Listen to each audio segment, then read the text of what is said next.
Hello everyone, my name is Christoph De Spiegeleer. I work as a researcher for Liberas, the Heritage Institute for the History of the Liberal Movement and Freethought in Belgium. I'm here today to interview Emma Park. Emma Park is the editor of the Freethinker, one of the oldest European Freethought magazines. From 2014, the Freethinker has been appearing online.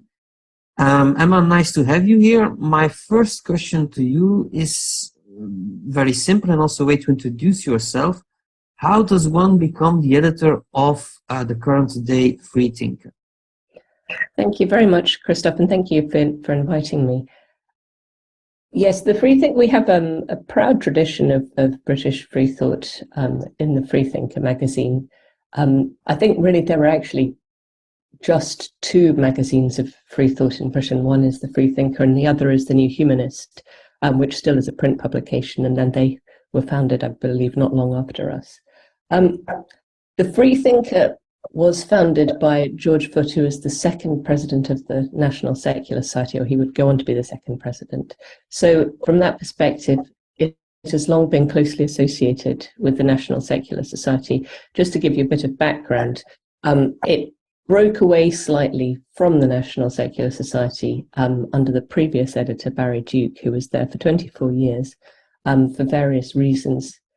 It has always been technically independent because it is published and basically funded by an independent company, Secular Society Limited, but very often the editor of the Freethinker has been the president or a leading figure in the National Secular Society.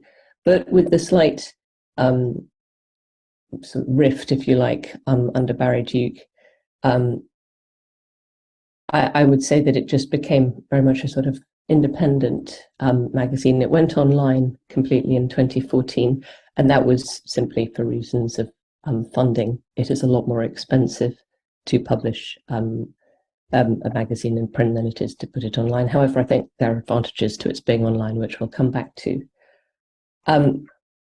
At the beginning, well, at the end of last year, Barry Duke had been going for a very long time. I was not involved in the decision to have me instead, but maybe, I don't know, the board just decided it was time for someone new, I don't know. What is my background? Well, I studied classics, I did a DPhil in classics, I taught classics quite a lot as an academic and as a school teacher. I also studied law for a bit, but then realised that career was not for me. I think I've always hoped that I would be able to be a full-time writer and journalist. And when I had my daughter about 3 years ago, it seemed like a good opportunity to sort of change career. And at that time, I started doing freelance writing, and I also did podcasts for the National Secular Society, which I'd been doing for a couple of years. So I sort of did interviews with a lot of the key figures working in secularism in the UK at the time.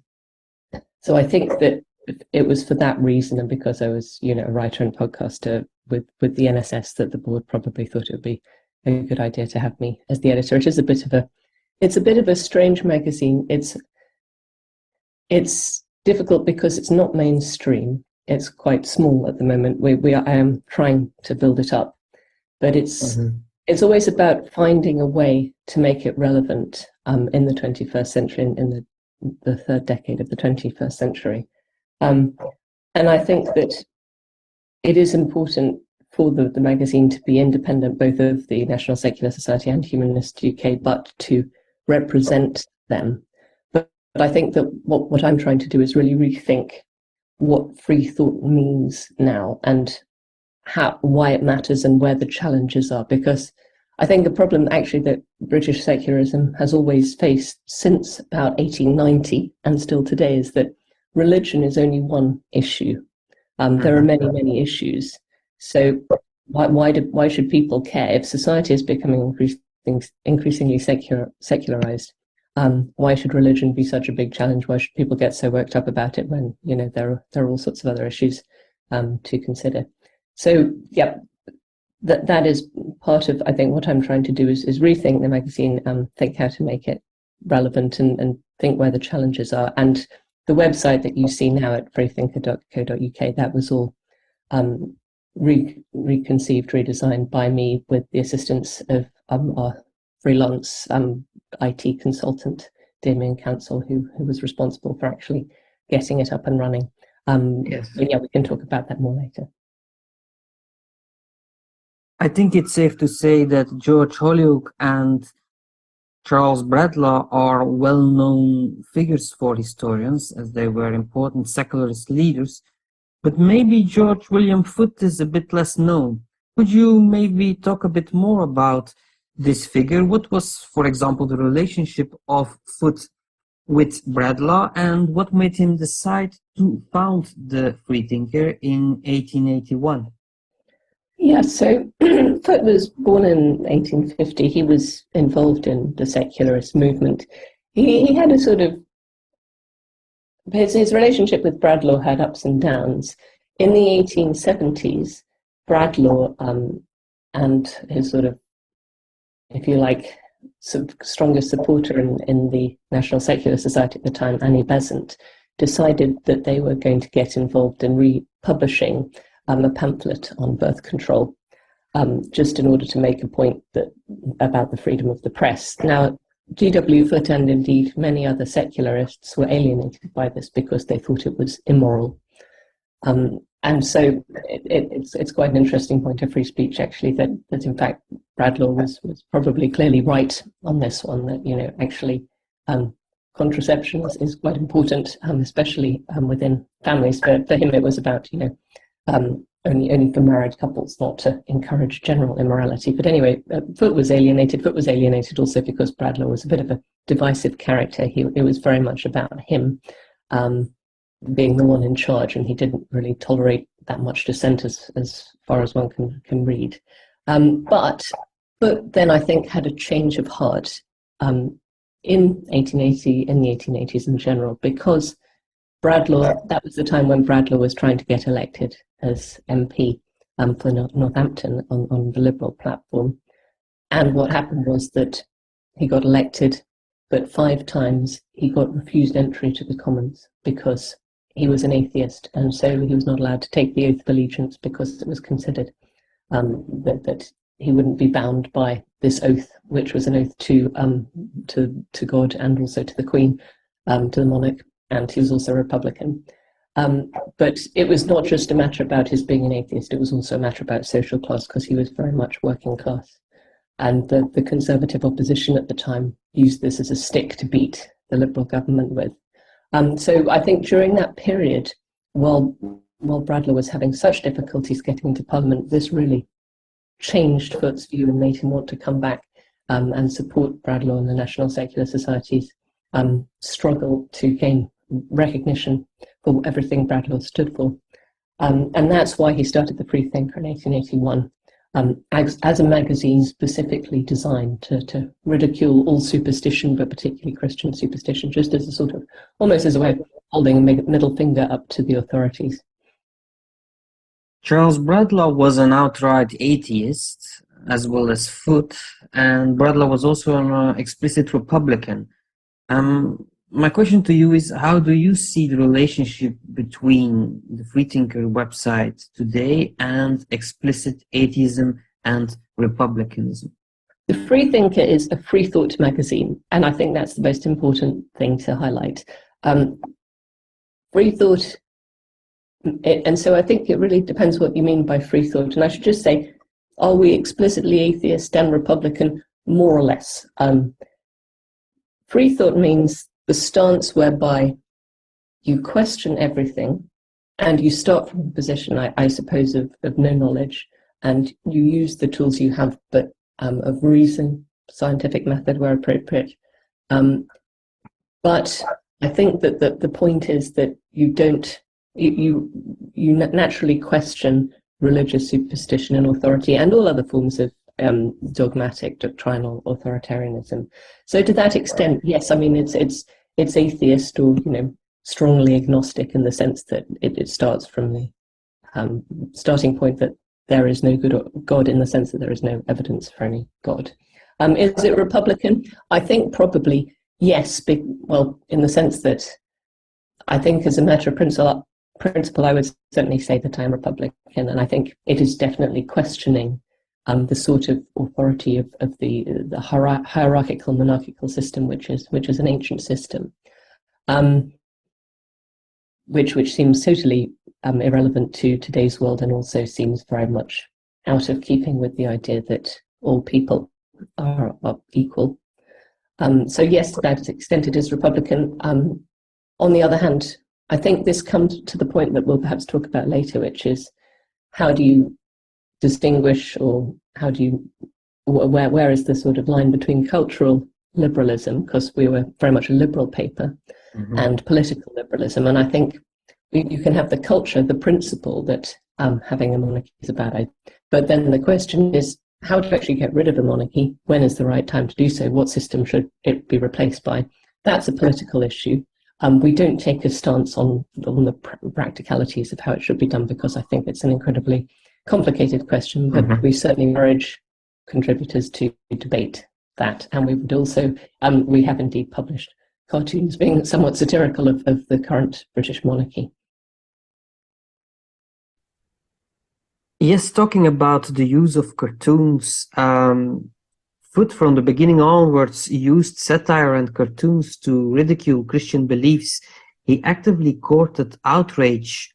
Is this still an important historical legacy for the current day freethinker?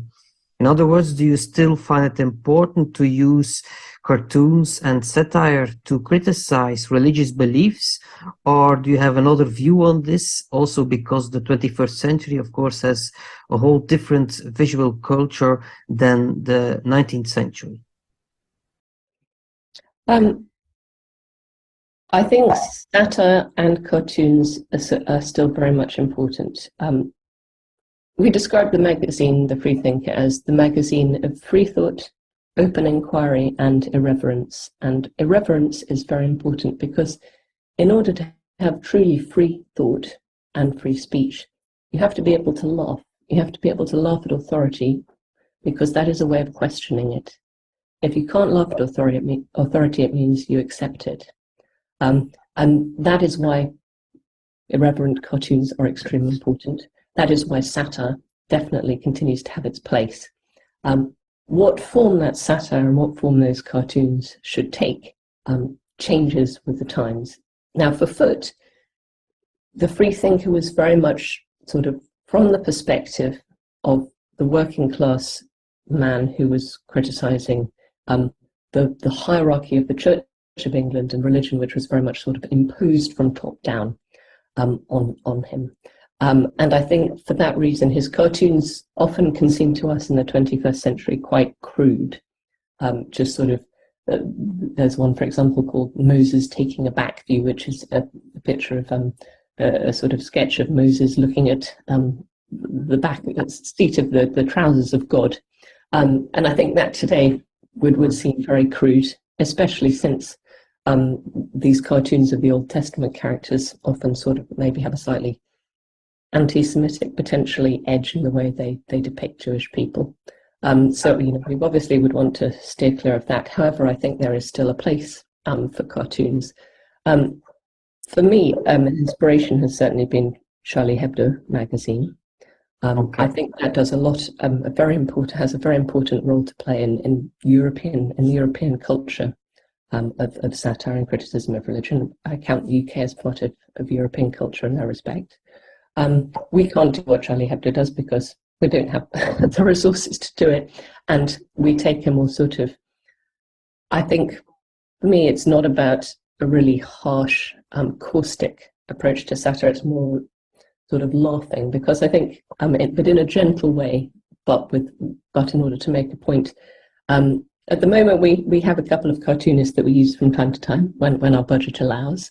One is Polyp, otherwise known as Paul Fitzgerald, who describes himself as a radical cartoonist.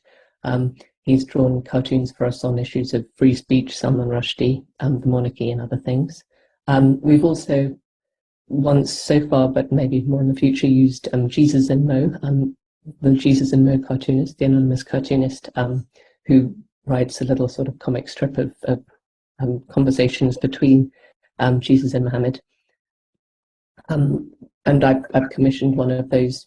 Again, it's a question of taste. It's a question of putting it into a context which is relevant. I wouldn't want to use cartoons to sort of gratuitously attack religion, or to use stereotypes or generalizations which are unhelpful.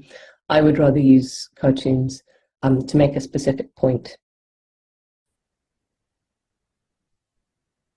It's interesting to see how these kind of traditions can still continue in the 21st century, though in another form, of course. Another centuries-old tradition is, of course, the effort to have a complete separation between the Church of England and the state in the United Kingdom. Is this disestablishment campaign still a major issue for the secularist movement in the UK? And what is the role and the possible position of the Freethinker in this regard? Yes, I think that disestablishment is still very important. Just to go back a little bit on the history, the term freethinker, I believe, comes into the English language in round about the late 17th or early 18th century. First of all, at that time, it was used for people who were not necessarily atheists, because that was still very much a term of abuse and incrimination, but people who questioned the established church. And you also get sort of this very independent tradition among particularly people who are, say, independent artisans, people like that in Northampton and in that sort of area, different parts of England. And that even goes back to the 17th century, to mid-17th century, to the English Civil Wars, where there are all sorts of strange radical sects arise, who are not necessarily atheist, but who very much question the hierarchy imposed by the Anglican Church, say. You get the ranters, the diggers, the levelers, all that lot. And I think you can sort of see that, this almost iconoclastic criticism of religion developing through sort of this time all the way up to someone like Paine in the late 18th and early 19th century, in which he strongly criticizes what he calls priestcraft. Of course, Paine wasn't atheist. He was a sort of deist or theist or something like that, believed in sort of God as sort of shown through the book of nature. But I think it's very much resistance to religion, to establish religion, is resistance to hierarchy. It is resistance to being told what to think. It is part of the idea of liberty, which is a very, very strong tradition in Britain.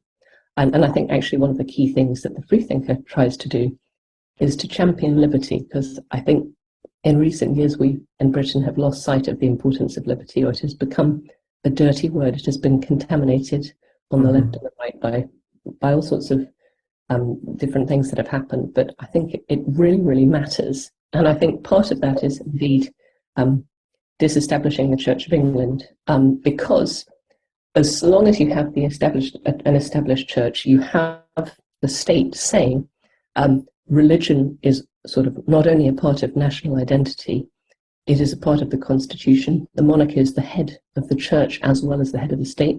Very strange not to have these roles separated, to say that God is somehow involved in the monarchy. Also, then we have bishops in the House of Lords. Why should prelates be in government, in Parliament, ex officio? The only other country that does that in the world is Iran. So I think, yes, disestablishment is essential to secularism, to free thought, to having a society in which people really are able to think what they want to think without being sort of pushed in a certain direction by giving religious authorities of any stripe, of any denomination, particular power in political terms. And also, I should say that the Church of England is not representative of the population anymore. Other religions are sort of flourishing a bit more, but Anglicanism is going down every year. Well, indeed, the presence of these bishops of the Church of England in the House of Lords really catches the eye. But I suppose there are other issues of disproportionate influence of religion on government and public life in Britain. Could you identify some of these issues? Yes, there are surprisingly many. You would have thought that Britain is an increasingly secular society, and the most recent polls tend to suggest that probably just over half of people are not religious, and that percentage is much larger among younger generations. So you would have thought that given the society is increasingly secularized, there would not be undue influence of religion on public life or in government, but unfortunately there is, and it is because of the structural historical influence of the Church of England, and thereby I think the Church of England also wants other religions to have disproportionate influence because that's a way of justifying itself. So in terms of specifics, one big example is faith schools. About a third of schools in England and Wales, Scotland and Northern Ireland have different systems. About a third of schools in England and Wales are faith schools, which means they have a faith-based constitution. Most of these are Church of England or Catholic, but there are also other ones, Muslim ones, Sikh ones, Jewish ones, Hindu ones. These schools are allowed to teach religious education according to their denomination. So, for example, Catholic schools are allowed to effectively teach that gay sex is a sin. In addition to faith schools, there are issues with assisted dying, for example. There was recently an assisted dying bill in Parliament, but I think it's unlikely that it will get anywhere because the bishops and the religious lobby are very, very strongly opposed to allowing any form of assisted dying. There is also a very, very bizarre legislative provision which requires schools, state-funded schools, to have an act of worship every day, not just an assembly, but an act of worship, which again seems very strange. Why should children be worshipping? Who should they be worshipping? Why? Why should this be part of their education when the younger generations are not religious? There is a general deference to religion. The Equality Act of 2010, there are carve-outs influenced by sort of religious organizations. There is a worry with ethnic minorities who have strong religious feelings, I think in particular the Muslim and to some extent the Jewish communities, that you cannot interfere with their practices, even if they often seem to sort of clash with things like equalities legislation. For example, there were some primary schools in Birmingham in which the Muslim parents were protesting against same-sex relationships being mentioned at all. So there are some issues, and even in the army, there are issues of excessive bias towards the Church of England and not allowing atheists. There is also Thought for the Day, a BBC programme which allows religious speakers but does not give any space to non-religious speakers. So there are ways from the important to the less important, but religion is a part of the fabric of public life in Britain in a way which clashes with the lack of religion in the lives of many people in the UK. I am wondering whether there is a difference between an organization like the National Secular Society and an organization like Humanist UK when approaching the role of religion in British public life. In other words, do you see a difference between, let's say, a humanist, a secularist, and a freethinker when they approach this important issue or not? Yeah, there is a difference. I should say that in the interest of transparency, I'm currently a member of the National Secular Society, not of Humanists UK. I have been for a while. So I guess I know more about the National Secular Society.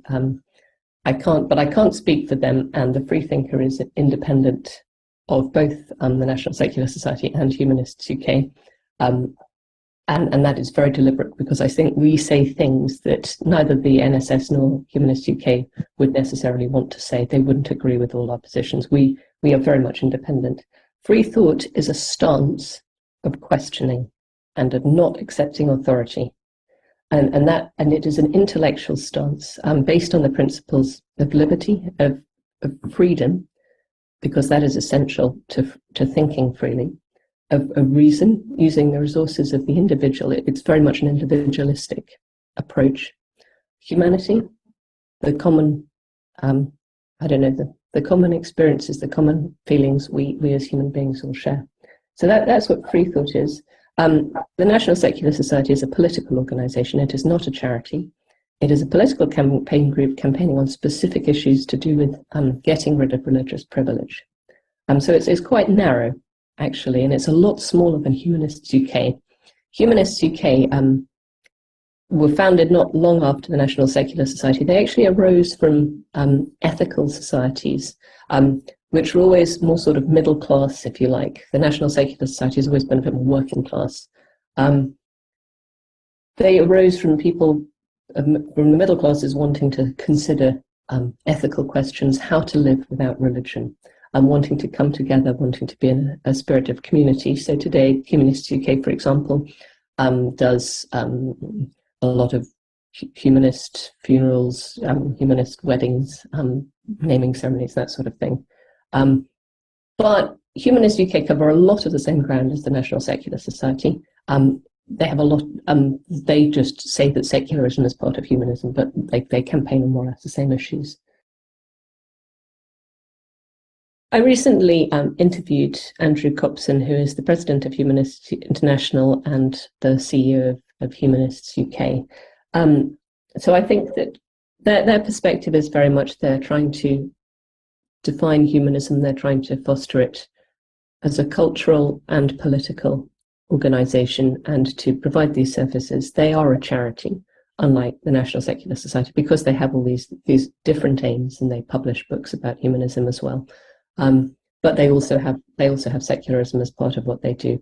Their histories are very much intertwined. There are many people I know who are members both of Humanists UK and the National Secular Society. They have had their differences, which is why they do not cooperate, unfortunately, as much as I think they ought to do on all these issues. For me, my difficulty with I in many ways I would consider myself a secular humanist if I knew what humanism was. I think that humanism is a very difficult term, and I think it means all sorts of different things to different people.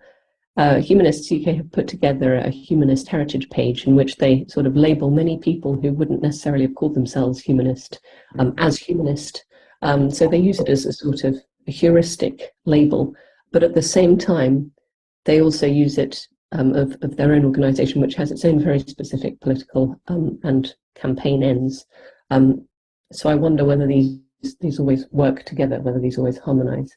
I think why I like Freethought is because it isn't a philosophy, it's just an approach, it's a starting point. I think that for me, morality, how to behave, how to live, what to think, what one's culture should be, are very difficult and complicated questions which can't be answered easily by one stance. And I think that it's actually really important to draw on the whole cultural tradition that we have in Europe, religious and non-religious, and not just in Europe, anywhere in the world which has interesting ideas to say. So I wouldn't want to sort of narrow myself to one particular philosophical stance in that way. The Freethinker is very much critical. We take a critical stance, we take a secularist stance, we end up criticising politics, political issues quite a lot.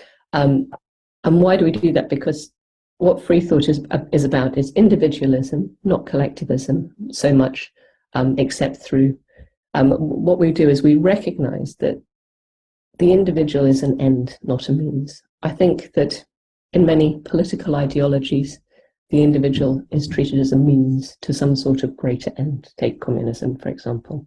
I think that for me, individual life, the ability to experience culture, to experience the world, is something that can only be done at the level of the individual human being. And I see this as going back in a humanistic tradition, which goes all the way back to the classical world via the Renaissance and via Renaissance humanism. And I think that Freethought is very much, if you want to be able to think freely, you have to challenge people who try to impose any sort of authoritarianism, any sort of fixed ideology. And that is how I am trying to expand the idea of free thought from what it was in the 19th century, from the 19th century tradition, but however, I think very much with its roots in the 19th century tradition. Charles Bradlaugh, for example, was a political liberal. He was opposed to socialism because he sort of in a way inimical to the individual, which may or may not be right. But I think that the point of what we're trying to do with the Freethinker is to encourage a culture in which we can talk about difficult issues. Free thought, speaking freely, thinking freely, is a bit like speaking a language. It's an acquired skill. If you don't use it, you lose it. And I think that is particularly important in the 2020s, because in Britain in particular, but also in America, in the English-speaking world, I'm sure there are different issues in continental Europe and different parts of continental Europe, but because we have at the moment the culture wars, which have been imported from the US, but have sort of been linked up with Brexit, actually, in many respects. I think we have a real problem in Britain and in other parts of the English-speaking world at the moment, which is that there is not one dominant authority. There are actually two sides, which both are dominant in their own spheres. And if you criticize the views of one side, you're often just sort of automatically labeled a member of the other side, even though you might not be. And for me, part of the liberal free thinking tradition is to step back from both of those and to criticize everything. And in doing so, I know that we will actually be adopting a view which few other people adopt. If we criticize transgender ideology, if we criticize, we will be labeled right-wing automatically. If we criticize anything to do with the pandemic, we'll also probably be labeled right-wing crazy people. If we criticize Brexit, if we criticize the Church of England, as we frequently do, the right won't like us. So we are adopting a very, very unpopular stance, I think, in many respects. But for me, free thought is about daring and having the courage to criticize and to discuss openly the most difficult topics, because I think what we have lost in Britain since the 2016 Brexit vote is the ability to have a conversation between the right and the left. At the moment, the right and the left are not talking to each other at all. And the liberal centre has sort of completely disappeared. And for me, it is not about taking any particular political views. It is about saying that there is a liberal culture, not necessarily political liberalism, who knows, but there is a culture in which we can stand back and say, look, let's just talk about this like reasonable people. I do like the way you present free speech as an acquired skill that you need to continue to practice. But when we look at your role as the editor of the Freethinkers website, how will you try to stimulate this liberal culture of free speech? If I remember correctly, George William Foote already wrote in the first issue of the Freethinker in the 19th century that he would allow sufficient space to what he called competent Christians to deny his arguments. Now we are in a 21st century online environment. What are the guidelines that everybody should respect in order to have a civilized culture of free speech on the website of the Freethinker? This is an extremely important question, because what it is about fundamentally is deciding what you mean by free speech, what you want your culture to be, what you will permit and not permit. My basic approach is I want to permit everything to be discussed that can be discussed within certain extreme limits, but I think it's something that we have to keep thinking about because things change so much. At the moment, we put together sort of some guidelines for posting on our website, and I think really these guidelines are at the basis of what I think is acceptable at the moment. But I think there are some qualifications to that. So at the moment, what we say is within the limits of English law, because it's an English website, and I think English free speech laws are all right, not perfect. Nothing which is against English law, and that includes slander, libel, harassment, so of particular individuals, intimidation, incitement to violence. Now that would normally be against a particular person, but possibly against a group, racial incitement to violence, for example, personal attacks, grossly offensive language, and spamming. Spamming, of course, we just get rid of that because it's irrelevant. So it has to be relevant within those limits. Grossly offensive language. Offensive language, no, I think offensive language is allowed because offence is so often used in modern discourse, certainly in the UK, to shut down debate about many things that are particularly difficult, such as trans issues, such as race, such as Islam in particular, and other religious organisations. So we have to allow offensive language, but not grossly offensive language, which basically gives me a bit of leeway if people start saying really nasty things. And I think we try to have a sort of a basic approach of civilised behaviour, civilised discussion. But it's not just about the content, it's actually also about the approach. And that's why Freethought, I says, is an approach. The approach is, and this is something I also have as the standard, hopefully, I try to uphold for contributors, clarity, the opposite of obfuscation. And I think authorities always often use obfuscation as a way of sort of stirring people up. Objectivity is also really important, not being clouded by emotion, because again, I think that can mislead you. A high standard of argument. So it's not even what you say, it's how you argue it. How do you make your case? Do you just do it on the basis of random, gut feelings, or do you actually think it through properly? Experience or expertise of the topic you're talking about. Again, that I think that's important. We have to be able to assess what people's views are worth. I think that's why clarity is absolutely essential. You have to be honest as well. Sincerity and clarity go together. Other people have to be able to assess what you're saying and see whether they agree with it. So you can't hide things. You can't try to manipulate. And I've also put in our contributors' guidelines, we discourage punditry, pontification, and rants. And I think that's also important. Punditry means going on and on about a subject which you don't really know about, as we often see in the papers. Pontification is etymologically derived from pontifex, the high priest. It's a sort of laying down the law about any subject, which we don't want. We want arguments. And ranting, again, just letting your emotions govern your writing. So it's partly about content, but it's also partly about not just about stopping people the limits of what can be said, but it's also about encouraging positive ways of speaking, ways of writing, ways of thinking, which are productive. Initiatives that try to stimulate positive and productive ways of thinking and writing seem all the more important in these times of social rants at social media and filter bubbles. We've talked about the online existence of the Freethinker. Now I'm wondering what's your perspective on this online format. I suppose it has its advantages, but also its limits. Maybe a possible danger is the fragile existence of a website such as the Freethinker on the World Wide Web. What's your view on this? I should just say, emphasize what I said before, which was that going online was really a financial necessity because we're not a well-funded organisation, as we'll perhaps talk about in a minute. I think it has the main advantage of going online. The advantages are twofold. First of all, because we are open access, we can be read easily by anyone, not just in the UK, but around the world. And for me, it is really important that I have contributors, and I hope very much to have readers from around the world, because I think this free thinking attitude, there is no reason why it should be confined to the UK or to any one country.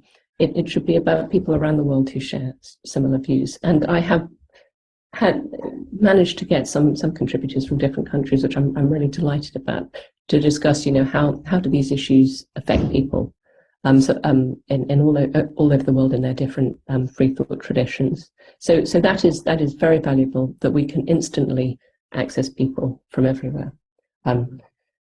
Another important advantage of being online is that you can it can be a bit more interactive. You can share an article very easily with your friends. Any readers can share articles. That's how we can get known. You can share them on social media. And also you can comment on articles. Now, some people do.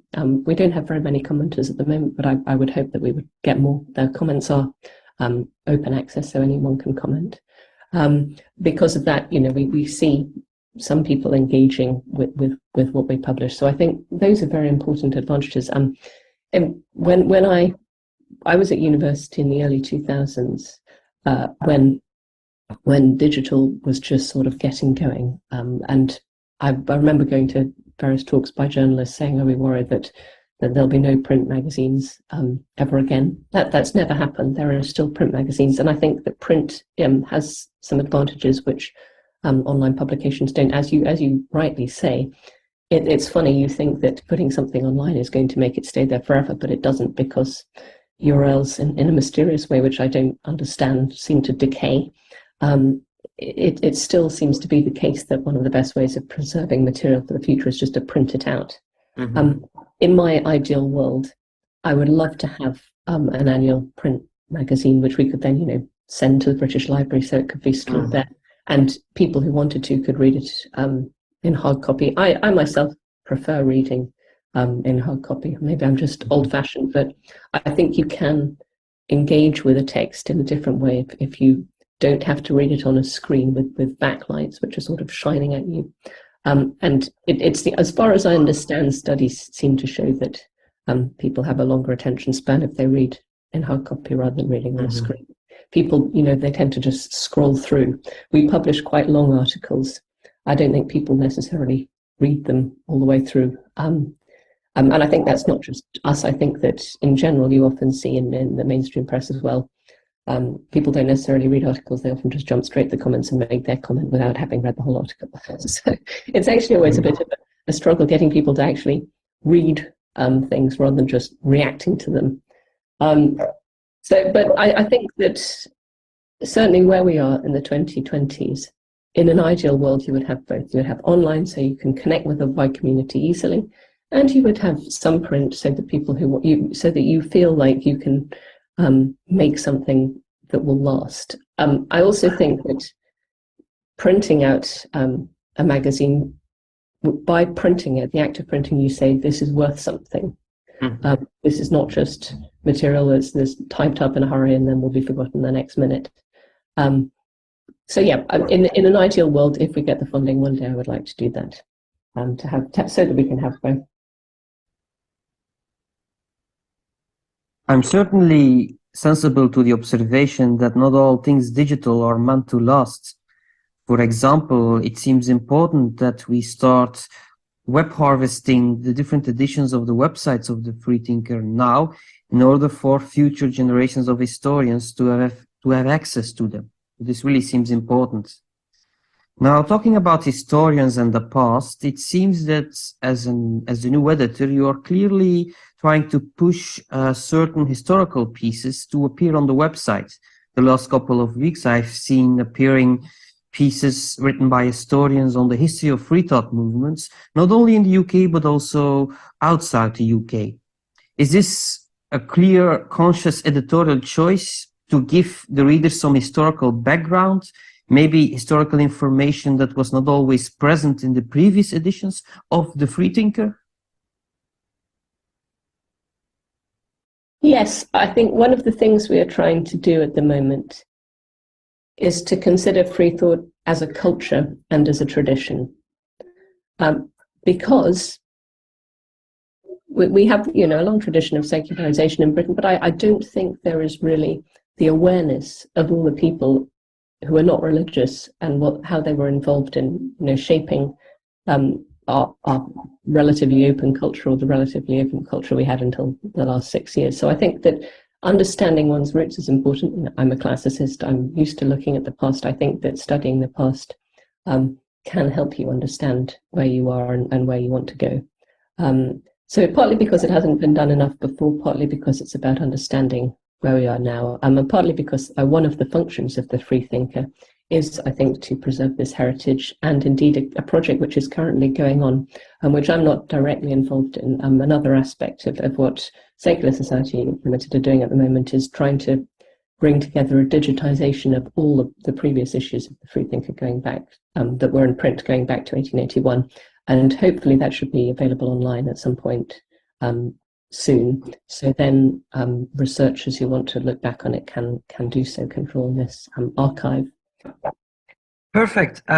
Is there something more that you would want to add for our readers? For example, the Freethinker new articles, do they come out every week? Where can people find the new articles and so on?